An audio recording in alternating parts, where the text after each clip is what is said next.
left and right. Shohei had six no-hit innings, leadoff home run again. It never gets old. Watching Shohei, I feel so grateful that we are living in this time. We're doing a podcast about the Dodgers during Shohei's reign with the Dodgers. And I've never watched a baseball player better than him. I know. It's phenomenal. Everything about him is a star. Even him coming off the mound to go up to hit, on that first go around.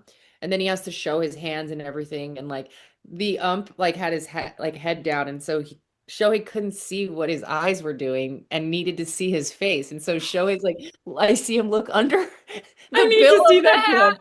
And I'm it was with my own eyeballs, so I didn't film that one. Yeah, but it was it was so cute because I'm watching him and he's looking at him okay, can I go? He's just the best. It's insane.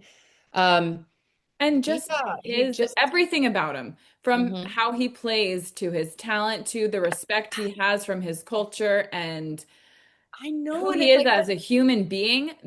He's just the best.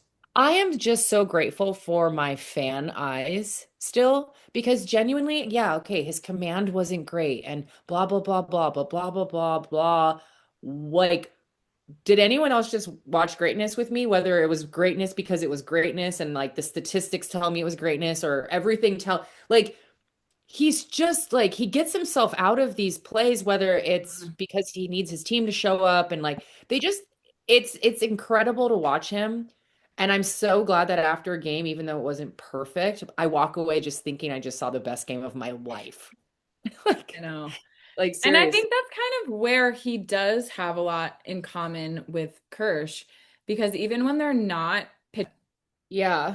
So, and I guess he's the only pitcher in MLB history to hit a leadoff home run, and he's done it 3 times. Wow. And he did it October 17th, 2025.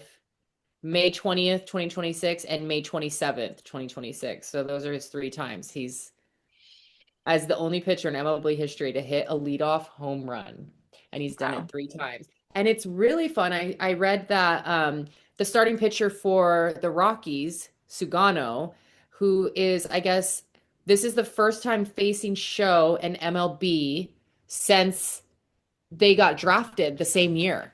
Oh, no way.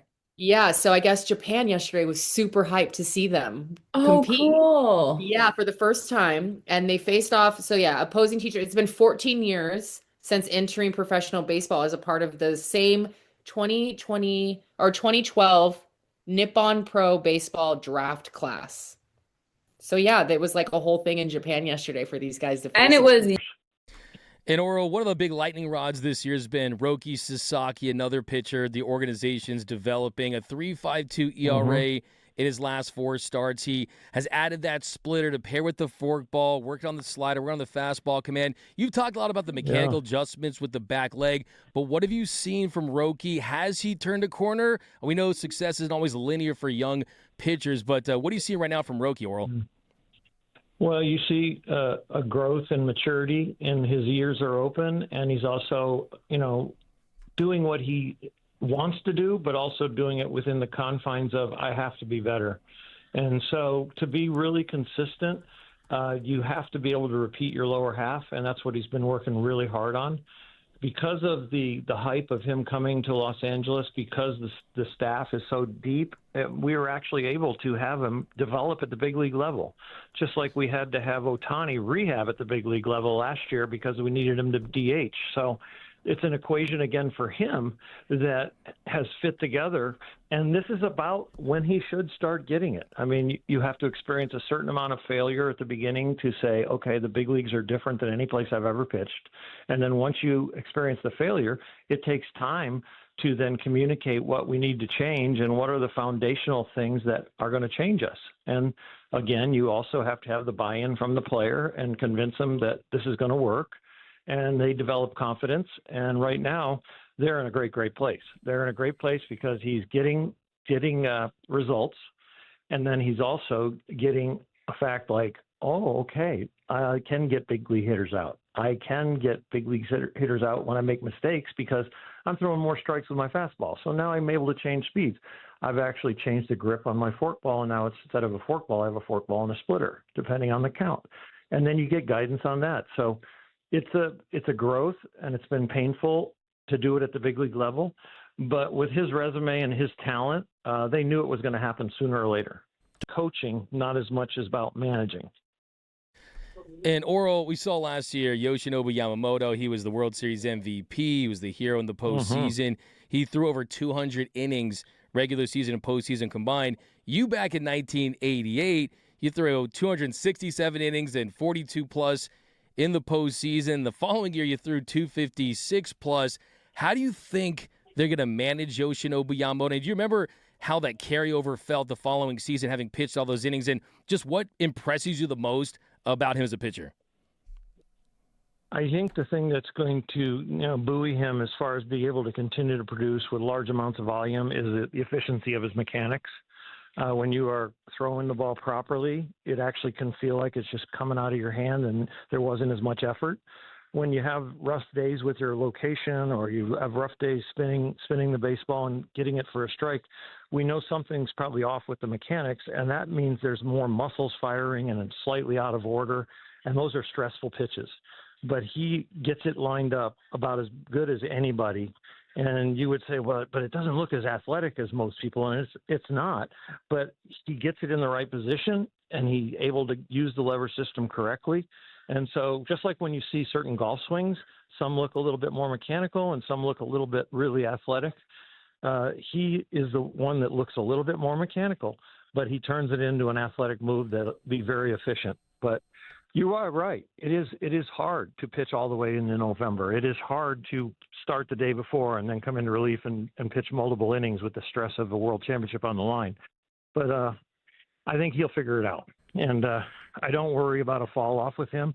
I think we've seen a little bit of a fall off in the last few starts, but all of a sudden I'm watching the mechanics and everything else come back together. Because, oh my God, our guy is so good. And we might make it a Shohei episode. I am so blown away by this man who is this fierce competitor who brings this like fire, but then like makes a bad whoopsie throw and like does the cutest little bow and like has this boy-like innocence to him with this game. And it's like, who are you? He's just so special to watch. He's so different to watch as a pitcher than as a hitter. And as a pitcher, I feel like I can just watch his facial expressions the entire time because it's so entertaining. And he has like, yes, that boyish charm that loves baseball, but then this competitiveness that makes him Showtime. Yeah, I know. It's And like this. and like, oh, okay, I loved that.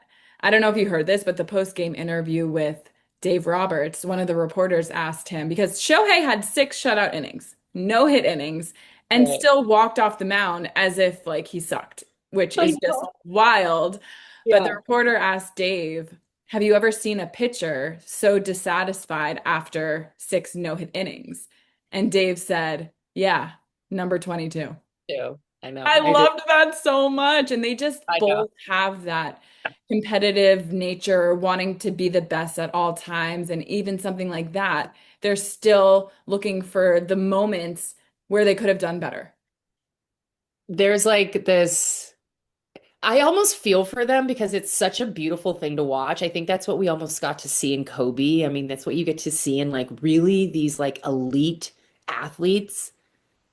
But it's like, man, the pressure they put on themselves. I know. Like, I thank you for giving Mac and I. To what degree, if you have to choose between Shohei Ohtani chasing a Cy Young Award and having optimal offensive production, if one costs you the other a little bit, do you have a lean this year on what you think the Dodgers and Shohei should prioritize between trying to be a Cy Young Award winner and being that offensive player who's the best or second best hitter in baseball when he's at that level? Yeah, I think this is going to work itself out because he's probably going to be one of the best hitters in the big league still again, and he's always hit better in May, and we're seeing that he has, and he's always been a pretty slow starter.